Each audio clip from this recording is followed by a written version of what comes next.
Malawi Camera.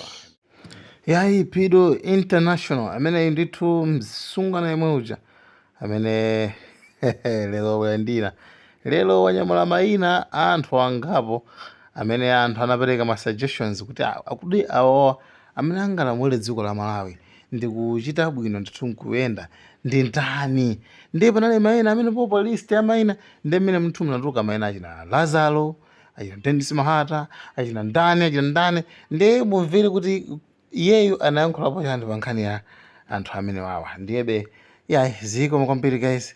Thank you so much Malawian Cameras. We have 26 candidates. Marian men. Ah. Ya dawanina. Edi dagi we. Maswela wa? Maswela wa? I just want to warm the car before we start going. It's a beautiful day here in East Learning.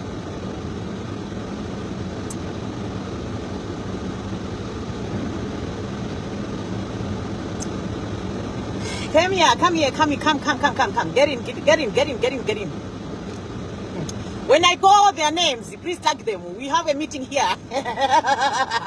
We have a meeting with the 26 contestants that are contesting in Malawi for presidential candidates. Is there any village that chiefs can contest 25 to 26 of them? Malawi is a small country.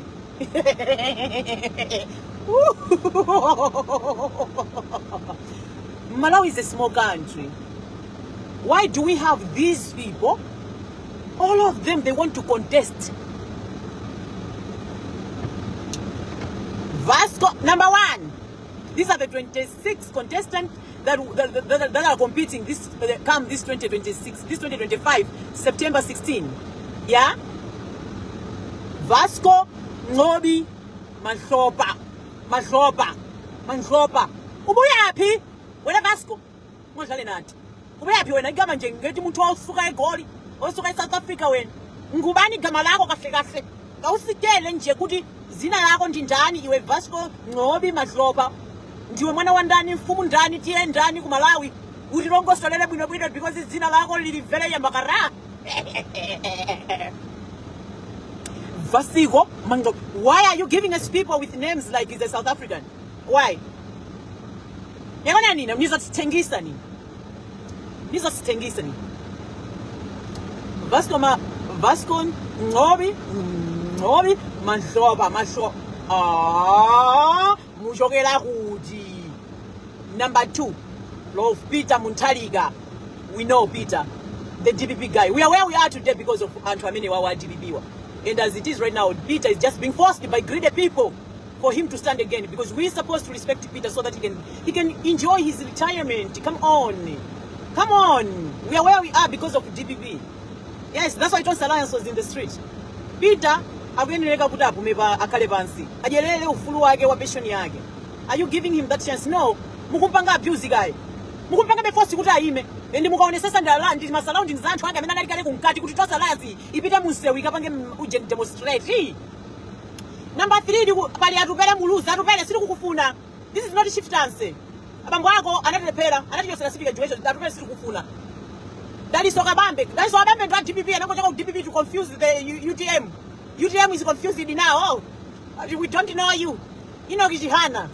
You have no matracity on this one. Joyce Banda, amai munatele pela inu ndegeri kuti.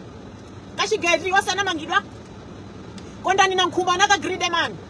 Kuchoka ku DPP. All of them they want to be my president. For why? For what? Why all of them they want to be president? Because of greediness. Malawi is a small country with 28 districts. We have 26 people that are competing. What are they competing? And amongst this, all of them, they're men. What are they doing? Malawian men have failed in Malawi. They all want to compete for one seat. 28 districts. Confusing Malawians. That's why I'm always saying, it's Mizika against Ndan and Twandala and Toipa hour. Mizika panoko tikapange shut down every company mene kupanga zinyengo. And twase wakatuka by force, by fire. We are tired with them. Ninkana twase wakanga nampando u. And twase wawachani. Kusapangidwa hold account watu wakaononga zinthu za dziko watu wao. Chuma cha dziko chili mwatu ninkana liyese. afuna uyima pampando. Number 7 we have kuli Daniel Dube. Daniel Dube iwe umachoka kuti Dube zina ilingatira ku South Africa. Atula nani muntu muzipa patiza mutiro welera kwambiri inuyo. Ndinu wachoka mudzi kuti sifile executive ndani village ndani ndakula Thomas ari Thomas mulibe zina kungoona dzina lokha kuika Thomas munziwiratu kuti anaferia iwo dzina sane muliri kutiko achoka mudzi wanda akanika kulembesa pa chipepala choti chadziwa Thomas ndani mochoka kuti inuyo akuti kula thoko banda athoko mubweresa nje inuyo amala kuvotereni kuti mubweresa chani Peter DSD kwani bakwani ndinu ndani ndiye kulala sichikomani anaferia la sichikomani inu nanu kupe mpesa ndalama yokalipira kuti mupangene nayo kompiti zimene zisiri kufuna tifuna anthu amene ali kale ndithumba kana bakale kaya zinakhala paji koma anthu amene ali ndi ndalama kuti athandize dziko mankhwala kuchipatala samaso komanso amphawa samagule chimanga pa mtengo odzula mukupha anthu ndiye kula kumbuka chali is from the southern. I don't trust if he has been in my government wachoka wakale omwe onsewa amene anatile perawa ndiye kuli justice Mwaungulu akuti retired. You already retired. Why are you coming back? What do you want to do instead of enjoying your retirement? Prophet David Mbewe. Tithe is not enough. They want you to join politics. Tithe for poor people to put in their pocket is not making sense. Dennis Mahata. I'll try Dennis Mahata for 16 September. People have to vote. Of course, they have to choose somebody. I'm gonna say Dennis Mahata has got something that I can recommend. Somebody as in Inewa Chinyamata amene ndi mafuna ndi Malawi. What I think is only if we can have a prime minister or maybe revolution. Then we have Kamuzu Chibamba. Just to mention Kamuzu, I put you a question mark and I say down. Then we have Dr. Lazarus Chagwen. Apule, my husband's favorite. He always say, give Apule a chance because Apula zungulidwa ndi anthu amene akuchita zola kwika. But I strongly believe that when you know a sin and you keep quiet without holding people accountable, you're part of the sin. I am also going to give hand down. Victor Mashopa. Ni buya apini na magama mjeni. Buya egoli. Victor Mashopa kono ndi kuti muzi wandra ninu maina muti pangana confused. Tati paseni maina aji badwasha na mene mula pasidwa pa dziko la Malawi. Kasi muchirumpa. I doubt you. Finesse Msusa. Mubuya api muchoka kuti akuti kuli mmaki kasongo yeye ngali yanga kasongo ndiye kuli David Kasongo brothers or sisters brothers, this is not a chieftaincy my friends, this is politics, this is not for one family. Ndiye kuli Millard Tobias mwabweresa cha kuli Frankie Tumpale mweni fumbo tumpa mpale mwajogera kuti mweni fumbo mwatipesera zota. Ndiye kuli Asale kumwenda 26 competitors that want to confuse Malawians, I will say. Because Malawi, as in a small country, you cannot bring us 26 competitors. This should show you that these people are greedy. Want to waste resources. You hear me say so? Now, it's none of my business. It's for Malawians to vote for you. But if you ask me, Ngarimula Chinyamata, give a chance to Mahata. He looks like he's got some senses, I think. Mahata, are you? Ineyo, what I can say is bring us anyone who can come in power. But Mizika, we must be in charge of holding people accountable. Chifuka chonena kuti Antua, they are taking advantage because of corruption that has killed us. So if you are asking me, I'm saying, go vote wisely. We don't care about it. Every Mzika, Azuke, we need to all rise up and become the freedom fighters for ourselves because of the Katangale that has killed us, and that Katangale is being promoted by people that know the constitution from the judiciary looting of Malawi. Malawi judiciary is looting and disgusting, very useless, many of them. There are people who are good there, but there are many people there that are very questionable. So if you ask me, Malawi is a small country. Muzifuse so nyoma fuso kuti oda ntose wafuna kwanga compete ata apanga compete jani. Antose wachimena afuna ndi jani. What are they competing for? Ali esa kale pampando. Wachani. Mpando wachani. Muzifuse. Afuna mpando wachani onse. And what you have to know is, even if past September 16 we are going to choose, I strongly believe who is going to be the next president. I am suspecting this at Rubere Mulus. I am suspecting Atupele Muluzi for Yajani. I have seen there's a lot that is going on is many Antrifeo Stima Dziwa as Malawians. Koma wawa maudindo wa ama Dziwa nditu. I strongly believe kunena kuti ngati nkhani imene ikunenedwa kuti ndiona yonena kunena kuti andana achihana kabambe ende Atupele kugwirizana kunena kuti apange mgwirizano wawo ende Atupele ndi amene ali pa forefront. I tell you kuti pa 2016 pa 16 September Atupele is going to be the president. If that is that's what I'm thinking, because I strongly believe kuti kuli munthu amene amapanga munthu amene ali in charge osankha president dziko lathu. Kuli munthu amene yoyo ku dziko lathu amene amasankha who is going to be the next president. Ndi pamene mungadziwe kunena kuti dziko lathu lija timalamuliridwa ndi anthu ena ake amene amapanga zinthu kuti uyuyu ndi amene akhale president or uyuyu ndi amene akhale mwakuti. Now, to all these 26 contestants, whether they're contesting or not, Osewa, tag them, all of them. I want them to see my video. Whosoever is contesting as a president, you have to understand this. You have a sober mindset and understand this. There is nothing like when you be on that city, you are sending people, and my police are in fear of you. You are there to save Malawians. You are not above the law. No, send I mean, competing. You have to understand this into minutes. As in Inuyo, you are not above the law. Ntawi yama campaign should be ntawi yama campaign kata ntawi yogwira nchito ntawi yogwira nchito. And mugamba kugwira nchito, you don't do ndale ntawi yogwira nchito. Ntawi yogwira nchito, all of you are saving Malawians. From a poor Malawian to you, the president. From Iweo, if you are chosen the president, you are not above the law. You are there. You are swearing. Kumamenya Bible kuti you want to save Malawians. There's nothing special about you. Zimene zimukamapanga zimene mukufuna zimuziletu ndikuzikonza mitumwa anu monongekamo andale anthu oipa mitima inu ndi amene mwagawanisa Malawi because of tribalism. Ndino amene mwagawanisa anthu maofesi mkumangogwira ntchito ngati zisilu savages zosapita nkalasi akuti it is an order from above. Who is above? It is only God that is an above. Inu koma mumapanga chani inuyo makamaka nosena amene mukupanga compete mitu yanuyo mphonongolo muchose. None of you who is going to be above the law chifukwa choti takusankhani kuti ndi president. Chabe kuti tonse sitika kakhaleba mpandopo mumve. Go with sober mindset. Mukapanga campaign wanu wakatha. There is no ndale. Kulibe kuti ife ndi MCP ife ndi we are in power. We can do anything. Including anyamata anu opepera amene mmatuma kumasenda anthu m'misewu. Muleke kutuma mizika kusenda anthu m'misewu.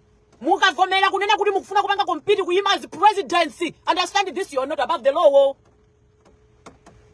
Mumankhanga riri mbumbuchana zisiku. Ichabe kunena kuti anthu amakuopa anati safuna kuuza ndilibe loya wachani. You are not above the law. That is the truth. That word, nobody is above the law. That is including you people who are competing to become a president of the country. There's nothing special about you. You are just there. People are choosing you to be there because all of the people cannot be there as in that seat. All of people cannot stay in the state house. You understand? This is the bare truth that you don't want people to tell you, but me, I'm telling you. All of you 26 who are competing here, it's not for the goodness of Malawians. You want people to respect you like you are God. You are not God. We cannot bow before you. You must understand it.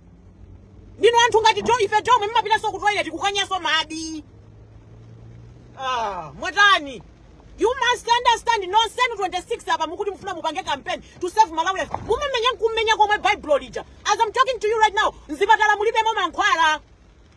Mukapita ku parliament ndikuja nonse anthu akuba kudusi Siberia 67 point something million. Izipita ku state house kukataniko. Mukumati pasaku yankhula kenako muziti ndife olongolo lapa kwamba. Pamene chimetu kuuzani ndichoona. Empower, as I'm talking right now, kuli anthu ena empower amene agona ninjalo. They failed kugula chokudya. Chifukwa chachani sanga kwanise kugula bag la chimanga. Ndiye mukamapita nkumafuna kumati mufuna inuyo nonsenu 26 muli hapa. Mwina waliroza pepa la licha ndilitenga 26 nonse muli hapa mukuti mukupanga compete to understand kunena kuti you are there to save Malawians. 26 nonse in a small country like Malawi. Ndika manena kunena kuti Malawian men has failed Malawi. We only even need one prime minister. Ziko limene lolo. We don't need all of you to compete because we don't trust in none of you.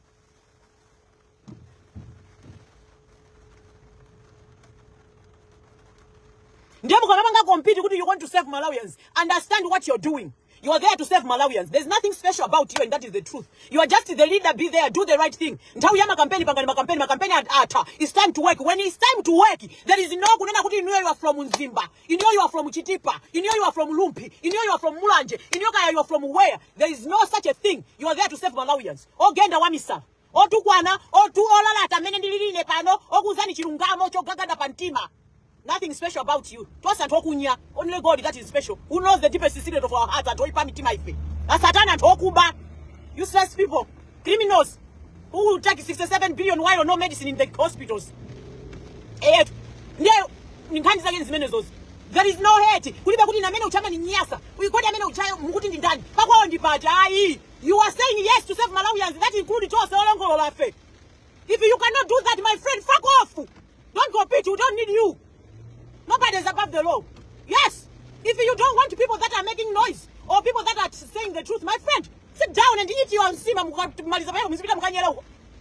Once you go politics, my friend, you are going to serve even Okadov, even the disabled. You will even to Okalamba and to Otukwana. You are going to serve them. That's what I'm talking about here. And talk Malawi in your politics, you need to understand it. We need normal politics. For the 4th generation that is coming, this is the politics that we need. Not politics. As I'm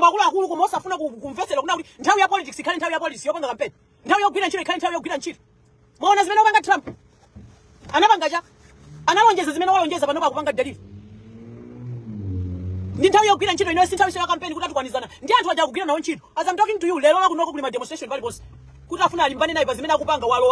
is too much.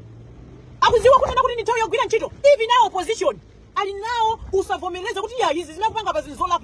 allowing people that want to demonstrate there in the street. In order for in ruling and in our UDF, Mukuka sender and to America and Massive 7. Malawi and Mizika and many bomb, Mukuka sender, Muru Sabina Muslim, Chipoja Jan. None is no posters of girls of panels of Pebera, Madalas. Because you are not being held accountable. Musend and Twangati Nuya. Some Twaganika Kudanda will ziko lake. Kumupela ufulu ziko lake. That's what you want. Mukamapanga compete. You are not going to save only your family. You are not going to save your family only. You are swearing to save Malawians, and you're going to save Malawians in Tumbuka, Mulomwe, in Chewa, Kandindani. Oku votera no sakuvotera. Oku tukwana no sakutukwana. Kulibeko kunena kuti apita mukamanga wakuti ifo chana kwakupicha mtima iniyo you are in power. Power ya chani. Unless mtu amene yoyo according to constitution, wakula apita nidini. That's what you're going to do. Ndale zanu izizi zomafuna kutuonesa uchisiru. Ame mwaitenga mwaikalira pa kumainyerera.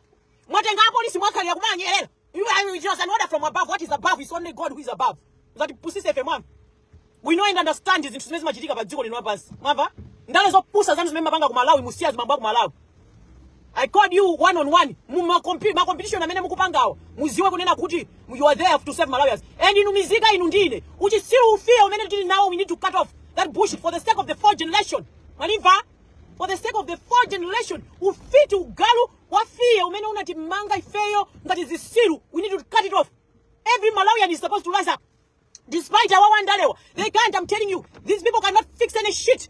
They can't fix any shit and how. They're greedy goose at heart. And to ipami team and how. And even they cheat on how they flock and it together and our wandale.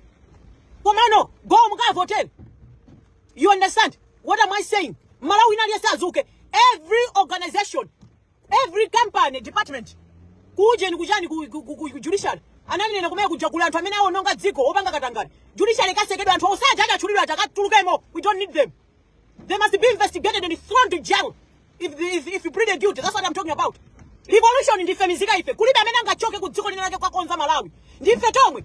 Nakuza nikali we have to civic educate and talk British lecture wazi kwa Japanga understand.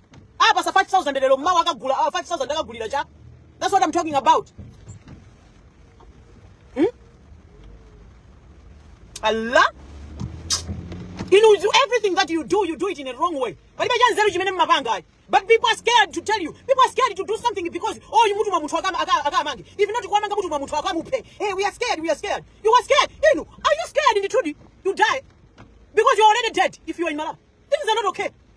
What are you scared of? You are scared to die because you are already dead. They are treating you like walking dead with zombies. Because you Ndebo kamati ineyo ndikuwa chimemo kwa nchani you already muli kumakale kuje ninu ya kuimfa wasa nkuikidwa mkofi anto wana kupani kubela ni zelo ndikuba civic chicho ndikuba china chini chose ndebo kamati mkuwa chimemo kwa ncha ayi msabali yakuisa pambali pakati kuvaona mwamva ndino twaipa mitima ni anthu andale ino mukati manyeketera mbekete kumakhala ngati kuna kuti mfuna mupange deliver ku Amalawi aongofa ni njala 2 days atisanaje boom down in the street inu muli manyumba mwanu azibamba inyomu muziwa Yesu ndo puzi lake omwe. Malawi is a country whereby ili ndi anthu amene ali kumamizi, they don't have anybody, they don't have jobs.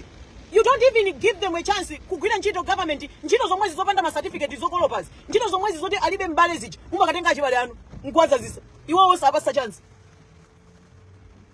iwo osapasa chance, mumakazazana nokha anthu oyipa mitima. Not to say kuje ni ku polisi uku, ku polisi andale wamachita kukaola anthu awo ndi kukaunjika ku polisi. Anthu akumamizi opanda mbale mosana mbira kupanga apply mpaka mpaka ndi kukula ndi kukalamba, that they cannot even apply anymore. Beautiful-ish people with positive vibe. 26 contestants. If you really are the people, understand what I'm saying here. Ndino Anthony Nakudi, you are not going to be above the, you are not above the law. It's only God who we don't see that is above the law. That's it.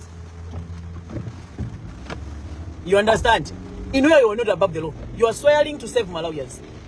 And Malawi wo amene mukunika kuti muathandizeo ndi Malawi onena kunena kuti amisala otukwana ogenda otani. No tribalism. Mukapanga makampeni anu opusa mmatukwanizana mukamaliza. Panopo ndi no tribalism. Mukayamba ntchito, you are working for every Malawian. Okuvoterana osakuvoterana. That is the truth. Mukupanga ndale zopusa ku Malawi, mukupanga ndale zopepera ku Malawi. We have the 4th generation that is coming that have to know and understand zinthu zochita. You understand? Ndiye ngati mwaona kunena kuti inuyo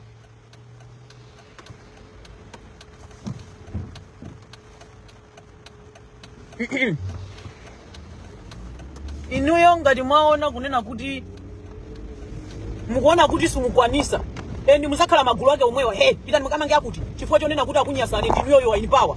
That's abusing the powers of your offices. My friend, stop competing. You are not fit to be competing that region. You are not fit to compete. Inuyo ngati mumapanga maudano opasira na ifwa uyu ndi wachipani chakuti wapanga zakuti ndiye mukufuna kunena kuti anthu apita akamutega amene yachifwa inuyo chipani chanu ndi cholamula. Inuyo get out, fuck off. You don't understand leadership. Fuck off.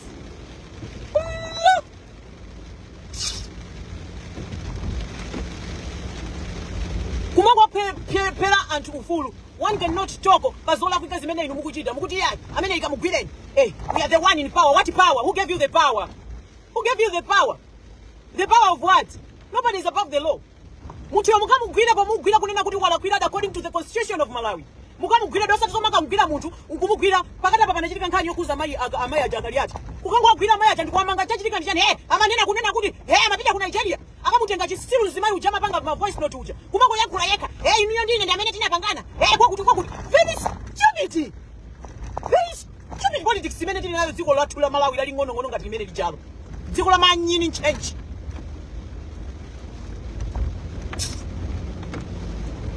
And I hated the fact that many people are looking at you, believing in you, you're going to change their lives. But you are the ones who are doing bullshit. Kuononga dziko lo time si millions. Kuononga dziko lo time si whatever you think.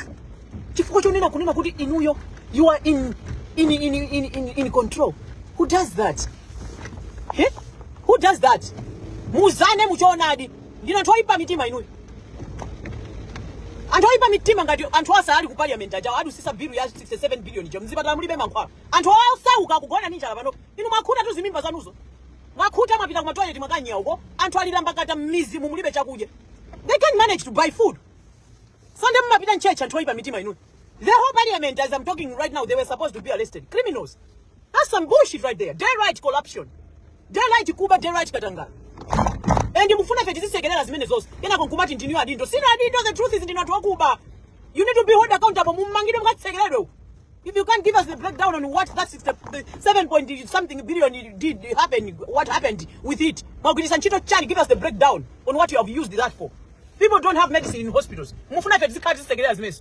When somebody is trying to tell you, it is an order from above. Ndia police atu omwanga na ambiri now. Epa na police abu notimambira nanu nchito muziti kulukira ifanto chimwa chirungamo chinangoti gazama pa ntima ugalu ama tukwana amene uja mukutukwana ndinu anthu okubainu. You are fifths. Kutukwana mukuziwa. Do you know what it is the meaning of kutukwana? Kutukwana kutenga 67 billion, 0.3 billion. Ndikuyibirisa ku City House. In 5 months anthu people will be voting ikukarani. Kuma nkhwala kuchibarala. Anthu osauka kulibe mankhwala hivi ni panado. Anthu osauka kanika kuchita kuti agule chakudya ndiye kutukwana. Anthu oyipa ino. Osati fo chona kuti kunoka kutukwana kuchula pacha kuti pako. Panyopa kopo ndi chiwalo chimene chili nyopako ndi chiwalo chimene chocho. Allah. Kutukwana ndi kutani, kutukwana ndi kumene kwachitika kutenga 53 billion kupitisa ku the office of the whatever. Ndi kumene kujenda kutukwana boma. Mutukwana boma ndi boma ndi anthu amene akugona ndi njala manyumba wa. Muti chani koma inuyo.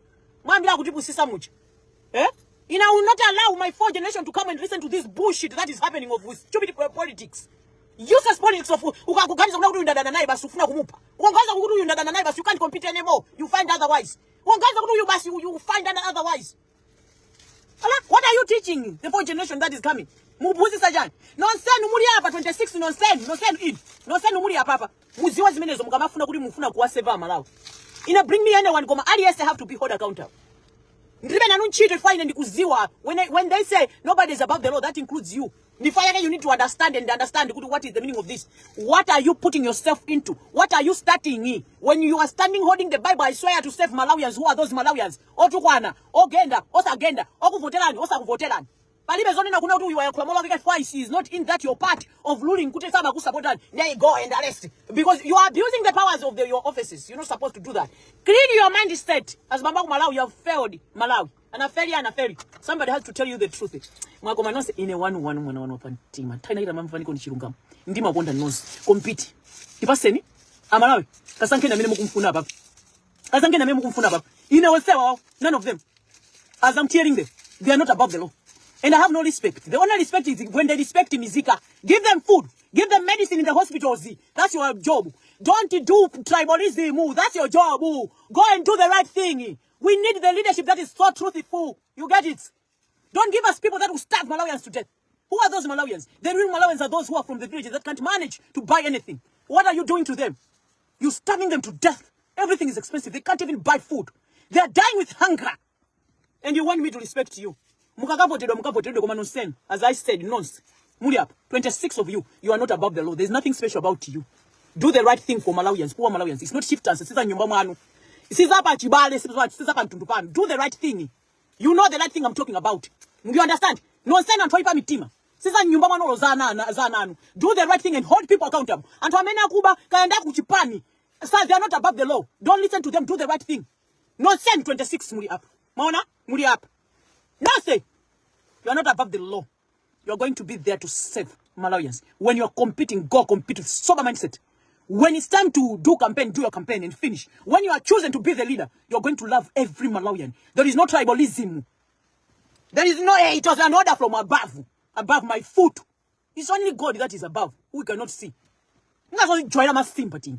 We are sick and tired of you misleading innocent generation that is coming. Fix everything. And you hear people like me. We don't talk. I'm a very smart girl. I don't talk. I'm quiet. But when it's the truth, the vimbuza comes up. It's enough. And power kuvutika. And you have food in your homes. And you don't care. You take such huge amount of money. Including the stupid, weak opposition. They allow that bill to pass. Because they flock together. Mbava in Mbavinesses. Miziga Zugan. It's Miziga against Tandale. We want judiciary shut down. Mamona Nyamata Jabito Kabanga Gujeni, Againda Eka. Follow Nyamata Minucha, Minimulia Malawi, Oli Konda Zikolan. Mukamu Tandize. Malawi judiciary sekedwe. Kuli zintu zimene zawo nonga dziko. They have promoted those mafias, those gangsters, those savages, those educated fools who did not understand what they went to school to study. Those fools that doesn't have wisdom by understanding what is justice. By promoting Katangari, Kuba. By now, I'm allowed. Timene Katari type and Katari shut down. God bless us. Oh, the true God. You are showering us with rain. No, thank you. If I touch you much, when we know a sin, we speak about it. I'm not part of that sin. odi mufuna mugabanga nawo compete is. Hey, no, you cannot that. You even manipulate youngsters to scare youngsters who have ambitions to become the leaders of tomorrow. Cut off that bullshit. Do clean politics, that's what we want. Cut off that bullshit to scare innocent generation that is coming. In Samuyaya, we are all subject to death. Any day in New York and Badiko, Lapansi, toss it up is going to be we are not here. Understand it. I'm not scared to die. I'm scared to die and leave my generation knowing that this is the country of these people who are misleading. These people who are supposed to be in jail are the ones we call leaders. That is what I'm scared of. Not scared to die. To die, even today, if God can come, it's okay. I can go. But what I'm worrying, my children, when they're asking me, where are you from? Malawi. Who is the leaders? The leader. They cannot hold even one person accountable. Who will lie about the plane that to take out the clothes of people in Chikangao?